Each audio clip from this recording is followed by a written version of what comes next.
what's up with it? What's up with it, man? This the Bulletproof Podcast back on your funk ass. Hey, we was fucked up last time. But we're not this time. We're actually sipping tea.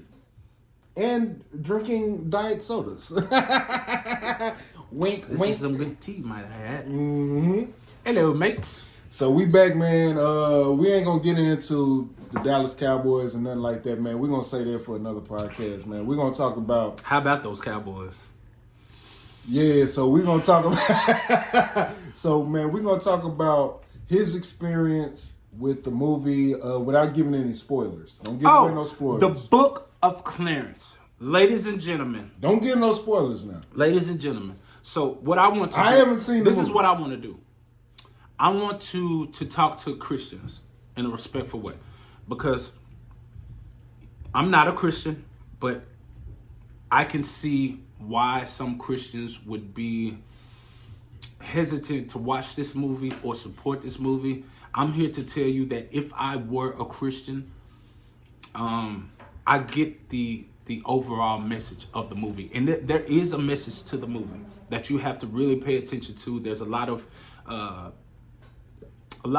hidden messages within this movie. In my personal opinion, I watched it Thursday when it came out, and I watched it again Friday. I went to the movie theaters to see this because I feel like maybe I missed something. And I'm going to take him to see it. We're going to see it again, and we're going to come back. We're going to do another review. But I think that this is a modern classic, in my opinion. Don't take my word for it. Excuse me. I want you guys to go see it, but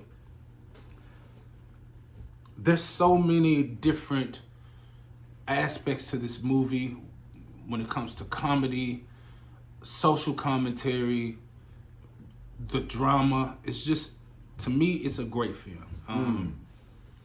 James, I forget his last name. I think it's Samir, James Samir. He wrote and directed The Harder They Fall. And he wrote and directed this movie as well. Very thought-provoking, I will say that. If you've seen, I can say this because you can go on YouTube to see this. It's about a gentleman named Clarence.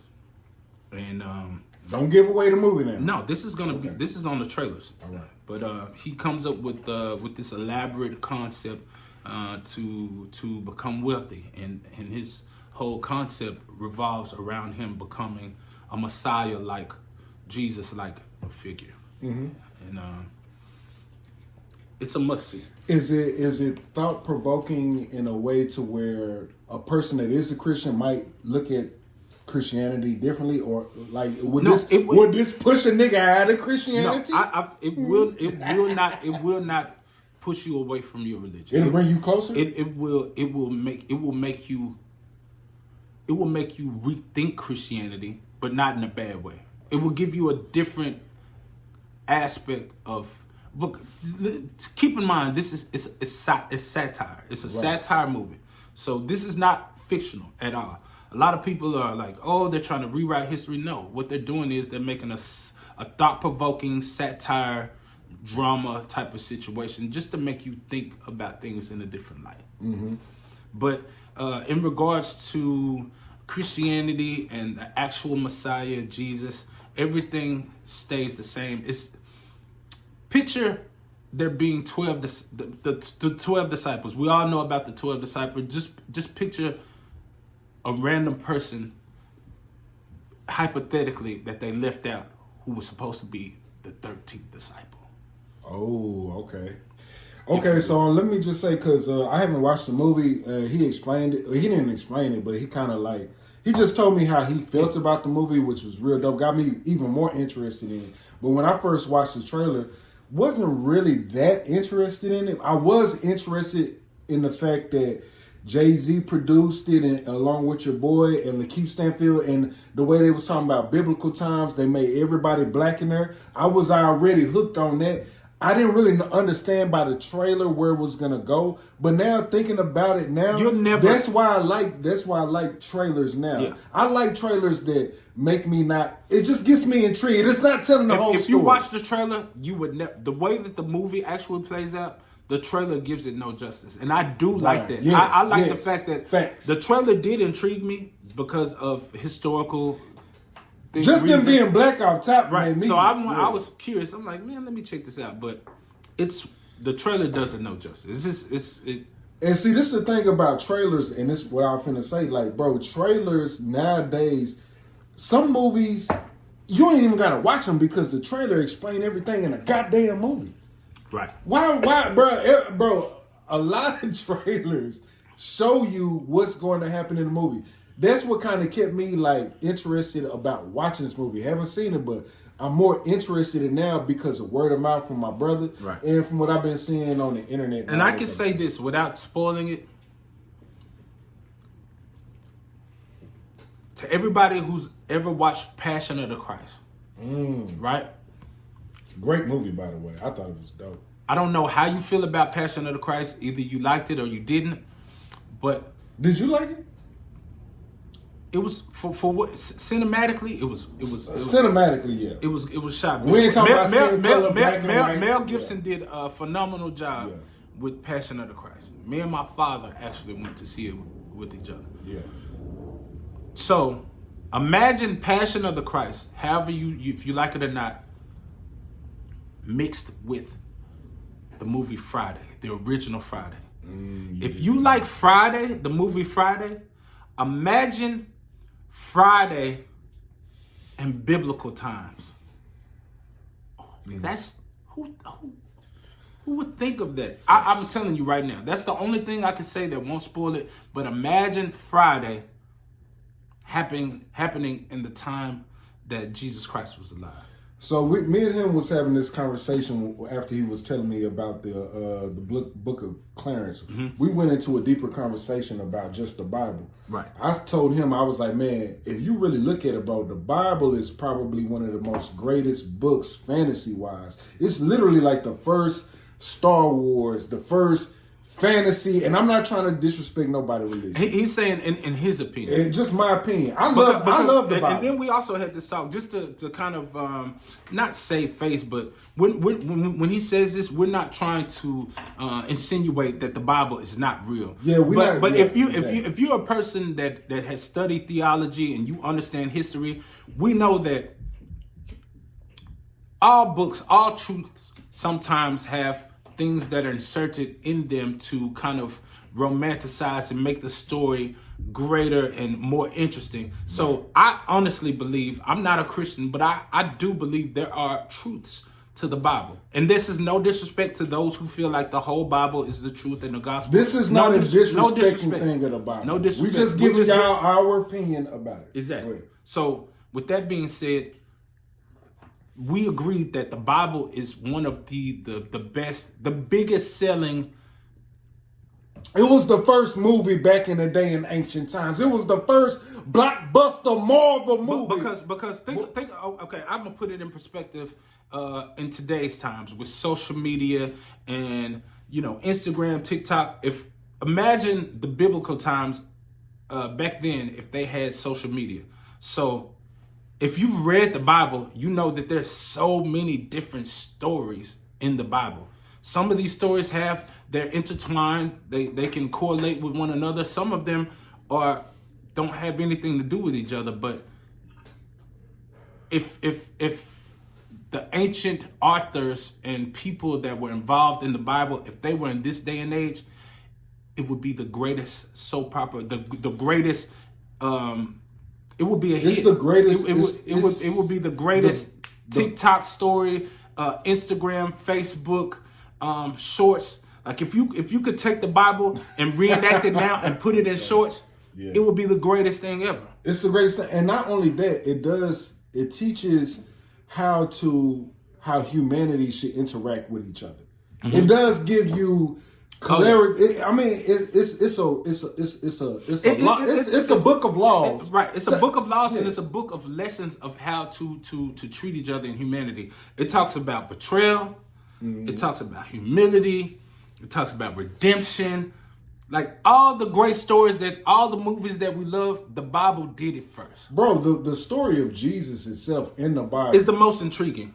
I'm It's like, the most intriguing. sir, Because if you think about that is fire. if we put it in today's time, and no disrespect, Jesus to me was, do you believe that Jesus was a real person?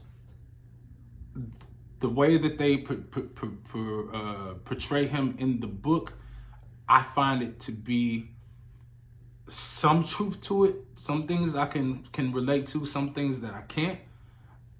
I don't know if his name was Jesus, but I feel like there was a figure, a Jesus-like figure that actually existed.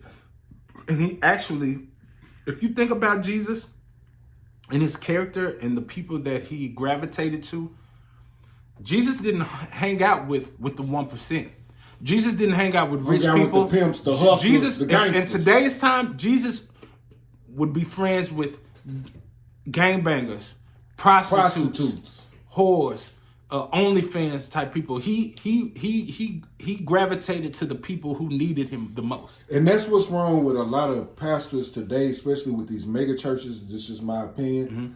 Like I said, I'm not trying to bash Christianity at all. I'm not trying to bash any pastors, but I do think that I think the whole story of Jesus was trying to portray, hey, look, this is a nigga that ain't never had nothing that can still lead his people to water and give them spiritual motherfucking guidance, leadership. And now these mega churches are using money and using influence politically, celebrity-wise, and all that type of shit to take away the original teachings of Jesus, which was supposed to be about. And I'm glad that he said that.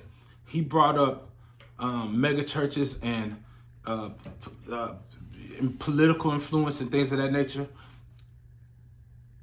I just thought about this, and I'm going to convey it to you and you guys at the same time. From as long as I can remember, in America, in a lot of different other countries, church and state are supposed to be separate, right? The founding fathers of America, they ensured and all agreed upon church and state being separate. That's the laws of the founding fathers. Church and state are supposed to be separate. But if you think about it in today's times, church and state are in bed with each other. The 503c, the nonprofit, benefits the church, but it's distributed by the government. Church and state, the church and the government are not supposed to be in the bed with each other. It's supposed to be separate. Our founding fathers of America stated this. But it's no more. And that's what Jesus talked about in the Bible too. Even Jesus talked about church and state being separate. Yes. Jesus went to the church and because the church was making money off of the poor people and all this type of shit. Church back in the day was an institution, damn near like a bipartisan institution of the government. And the church was actually making a lot of money for the government too. And Jesus, that nigga went into the church and started flipping over tables and said, bitch, bro, why y'all think, bro? He was like, y'all want to make money off of God? And so that's why, this is just my opinion. That's why Jesus, to me, is a beautiful figure in the Bible because he preached against capitalism. He did. He preached against... He was totally against capitalism. He preached against government. And also, to piggyback on what he's saying, in the text and what Jesus was saying, the church, when it comes to offerings, the original offerings, the church was a storehouse. So offerings were supposed to be like corn. It was supposed to be a thing for the community. Right. Yeah. So this whole the first offering this whole concept this whole concept of tithing and giving money, the churches are supposed to be a storehouse where you store bread and fruits and vegetables, corn and things that can help and feed the community. Not something to where you have poor people in these communities giving 5% of their earnings when they're not. If you think about it, if you go to any neighborhood in America, regardless if it's a suburban neighborhood or it's a urban neighborhood or a very affluent neighborhood where they're wealthy, you'll find more churches in the urban poverty-stricken neighborhoods. There's a church everywhere. Now imagine people who are barely surviving, right? They're living on minimum wage, right? They have limited resources. Their education system sucks. They live in a place where it's bare in regards to nutrients. They live in a desert. What is it called? A food desert. A food desert, and they're giving 5% of what they earn to the church. Now, keep in mind, this is not all churches. this is not all churches. Usually, But me being a black man in America who grew up in a Baptist church, I've seen things that didn't make sense to me. Now, will it make sense to other people? Of course. Keep in mind, I'm just one person with I'm just telling you my experience and how I view things. I'm not saying that I'm right. We're just basically just giving our opinion. We're having a dialogue. Because this is my thing. Like, it's a lot of black churches in the hood that are very active in the community. You have you got a lot of black pastors in the hood that aren't preaching to make money. They're preaching because they feel like that's their true calling. Facts. But you have a lot of motherfuckers out here that's these mega churches and people that's not even in mega churches, but are using the spirit in the Bible in order to profit off of. And unfortunately, and that's not what Jesus wanted. Right. But unfortunately, most churches, which Jesus wouldn't have. Now, I'm not going to say all, but most churches are in bed with the government. And you can't even get a loan for a church if you don't go to the government. That's a fact. They're receiving. And when you hold on, let me say this though, because go ahead. I'm gonna elaborate. You cannot even get a loan from a Christian church. If you're a black Christian church, you cannot speak about black history in them churches. That's a part of the legality. And if I'm wrong, y'all say it in the comments, because I done did my research on it. You cannot preach about black history in Christian black churches if you want to get a loan from because you can't get a loan from a regular bank to if you want to start your own church. You got to go to a Christian church to do that, because Christian churches are exempt from taxes. So where they get their loans from?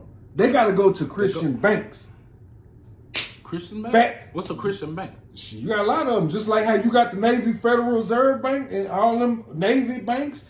That's a banking system, but that's for veterans. I was under the impression that the Christian churches, when they get their loans or they get incentivized, that it comes directly from the U.S. government. It comes from the U.S. government, but they have a certain banking system within Christianity that they can allow to get.